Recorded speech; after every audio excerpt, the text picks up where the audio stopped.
Hey, how are you? I am Chris Robin, aka at Detroit Beastie, here with Fantasy Six Pack to talk about Thursday Night Football. The Denver Broncos head to New Orleans to battle the Saints in the Superdome. Kickoff is at 8:15 p.m. Right now, over/under is at 37 points. That's not an even number, but hey, we will move on. Before I get into the video and some player projections, wide receiver is an absolute wasteland for the Saints, but we will tread through this one.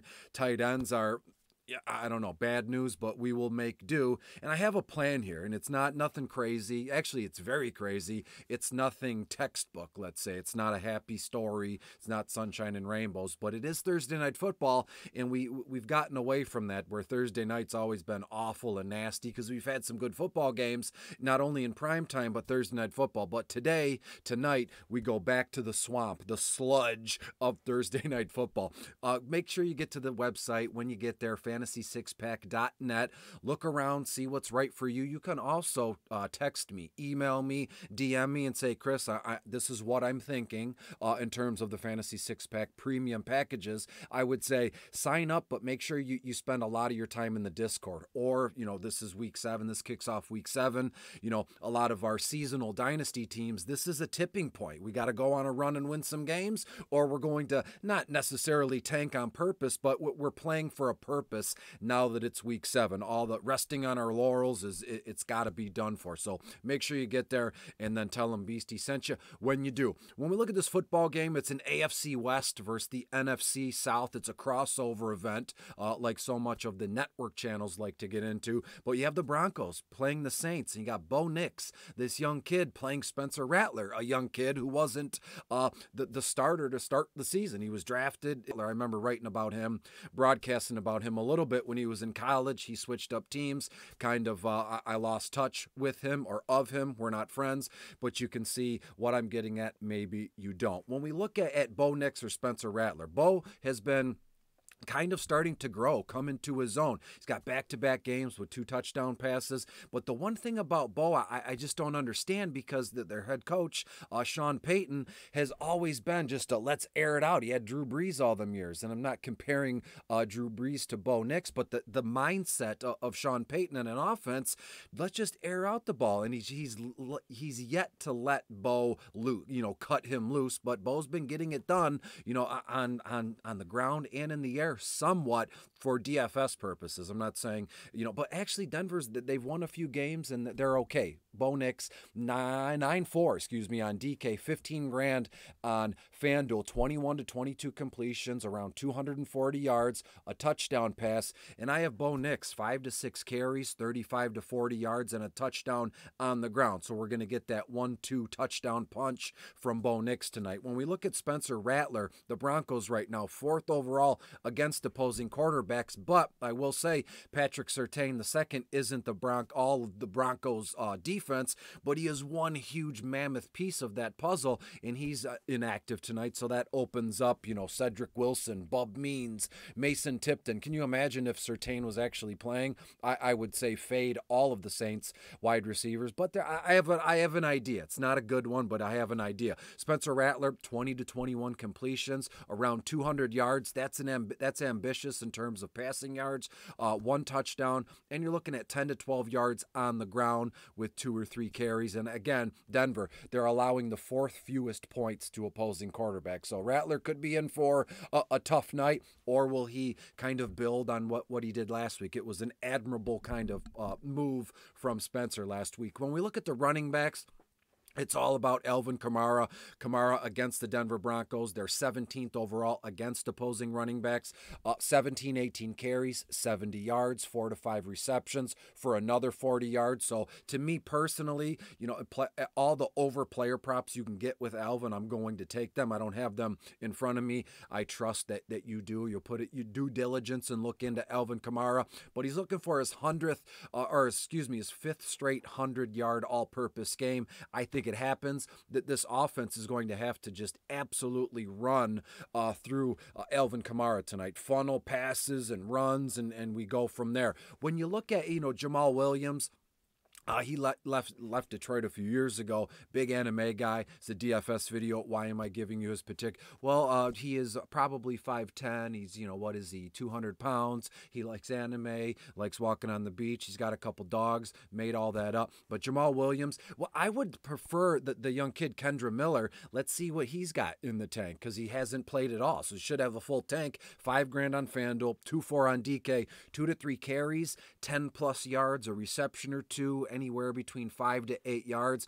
Some of these projections, especially for J. Will and Miller, they could be thrown out within the first quarter of the game because we don't know how things are going to break to a certain extent. Again, all Alvin Kamara, mix in a little Rattler, and then the rest of it is whatever. When you look at Javonte Williams for the Broncos or Jaleel McLaughlin, Javonte and Jaleel, not much has been going on in the backfield for Denver, but the Broncos have a prime time spot here to really run the ball and see what they can do. What would it be like to hold such a high regard of time of possession tonight against a depleted Saints offense? We shall see. Javonte, 10-11 carries, 50 yards, 2 to 3 receptions for another 25 yards. So I think Javonte, which it's strange to say, I think he's got a shot at maybe 75 to 80 all-purpose yards. And we look at Jaleel, 6 to 7 carries, 30 to 35 yards, 1 to 2 receptions, 10 to 12 yards. Normally, I would say, Jaleel makes for a nice garbage time kind of running back, but this game's going to be close. It's going to be tight. It's going to be right around that 37 over-under right there, and it's going to be within, I would say, 6 points, maybe even 7, one way or another. When we look at the wide receivers, this is where I'm going to spend some time. We're coming up on 7 minutes, and to be fair, I'm not going to spend but 30 seconds on tight ends. Defenses maybe a little bit kickers. Revenge game for Will Lutz going back to New Orleans. So I'm going to allot a lot of time for the wide receivers, if that makes sense. Courtland Sutton should be the focal point of the Broncos offense, given what else they have. Troy Franklin, the rookie, Devon, rookies, but they're going to get some run as well. Courtland Sutton, $11,000 on FanDuel, 10-8 on DK. Sutton, 7-8 targets, 4 to 5 receptions, 65 to 70 yards. Sutton averaging 13.2 yards a reception. Love to see that. When you look at Troy Franklin, 3 to 4 targets, 2 to 3 receptions, around 30 yards. With Josh Reynolds, the last I looked, he broke his finger, so he's not going to play today or the foreseeable future with the broken finger. But Troy Franklin has a chance to step up as the Denver Broncos number 2 receiver, and you might have just said out loud, what are the perks of being receiver number 2? Well, you get Bo Nix kind of growing and coming into his own. Sean Payton-led offense. Sutton is getting it going or has gotten it going. So maybe there's some room for Troy Franklin to get rolling as well. When you look at Devon here, last week, 6 targets, 4 receptions, 78 yards. Beautiful stat line. What can he do this week? 4 to 5 targets, 3 to 4 receptions, around 40 to 45 yards. When we go to the New Orleans Saints wide receivers, Derek Carr is not playing, hence the Spencer Rattler move. Chris Olave is out. Rashid Shaheed is hurt. Looks like he is going to have surgery on his knee, on his meniscus. We wish him the best. Sometimes it depends on the case. You look at J.J. McCarthy in Minnesota. He tore his meniscus, and he's out for the entire season. I would imagine Rashid is going to be out for some time. But in the past, when you look at like baseball players or hockey players, a meniscus tear, let's say a meniscus tear, surgery or not surgery. Again, I'm not an orthopedic surgeon. I'm not a doctor at all. Maybe in DFS lingo, but we move on from there. Sometimes it can be a 6 to 8 week thing, so I'm not even projecting or predicting anything. I just know Olave and Shaheed are out. Who steps up? Could be Cedric Wilson Jr. When you look at what he has done, not much. Broncos first overall against opposing wide receivers. They've actually, when I look at what they've done or not done, the Denver is first overall against opposing wide receivers. That includes tight ends. They're only allowing 12.8 points a game to wide receivers as a whole, collectively. So you take 12.8 points and you divide it up by the New Orleans Saints wide receivers, and it's not that good. Let's say there's 3 of them divided by 12. That's 4. So you put 4 points apiece. Or you add in, let's say, Lucas Krull, or Juwan Johnson, Foster Moreau, you're looking at 3 points apiece. I don't think that's possible. I don't think that'll happen, but just talking things out as they come. Cedric Wilson Jr., 4 to 5 targets, 3 to 4 catches, 35 to 40 yards. The rookie Bub Means is who I'm really, him and Tipton might be that 1-2 punch, MVP captain and flex, and then you bump the next one down. You better be willing to waste a couple bucks because Bub Means and Tipton could do nothing, but if anything goes on, you're going to add in Spencer Rattler there, and we'll see what we get. My final score is not conducive to that kind of stack, but I like to think I need to cover all my bases when giving you some content or this video. Tipton looking at 3 to 4 targets, 2 to 3 receptions, around 30 yards. So to me, Bub Means, Mason Tipton, not at all my favorite 1-2 punch, but I think there's cause to be plucked in where we need to. And to be fair, a lot of other folks across the country are thinking that same thing. So maybe we slot in Cedric Wilson Jr. and Cortland Sutton as our MVP captain spot, or we fast forward and we just put Denver, the Broncos DST, in our MVP captain spot. I have the Broncos 3 to 4 sacks, could be on the light side here, an interception, a fumble recovery, and we'll go from there. The Denver Broncos have a chance to really cave in the New Orleans Saints offense tonight. And it's not like I think that would be fun or that would be great to see. It's just where everything is leading, given the fact you got a rookie quarterback with 2 rookie wide receivers as their 1-2 punch. Cedric Wilson, who's always been kind of an afterthought in any offense he's been in, primarily the Dallas Cowboys. And aside from Juwan Johnson and Foster Moreau, probably the 2 most trusted pass catchers for Spencer Rattler and the New Orleans Saints, there's not much else going on.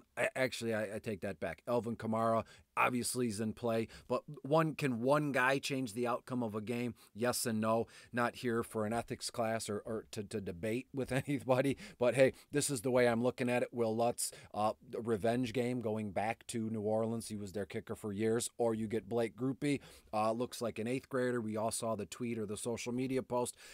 Both guys, not much going on. 2 for 2 extra points for Lutz, 2 for 2 field goals. On the other side, Blake, 1 for 1 XPs, 2 for 2 field goals. I think the Denver Broncos win this one. It'll be a tight one. It'll be a close one. Looking at around 23 to 14. I could also, which would be right at 37 points, which would be a push. So to me, I'm staying away from the over-under. I would prefer to take I believe the Broncos are getting a point and a half. Take the Denver Broncos and the points, and look at this one. Denver 4-2 against the spread, their last 6 against the Saints. Denver 5-1 straight up, their last 6 against New Orleans. So everything's lining up. If this holds true to form, the Broncos will win. The New Orleans Saints 4-9 against the spread, their last 13 games at home. Last I checked, the Saints are at home tonight, and the over has come in 5 of the Saints' last 7 games. So to me, the Broncos win this one 23 to 14. Give me a healthy mix of Alvin, Kamara, Cedric Wilson, Bob Tipton, and the Broncos defense might be my favorite play at the MVP captain spot. So until I see you again soon, let's get together Sunday live for about an hour at noon, 12 Eastern time. And if not, we'll get together for Bottom of the Barrel is out tomorrow. Be good, be safe. The Broncos win this one in New Orleans, 23 to 14. Bye-bye.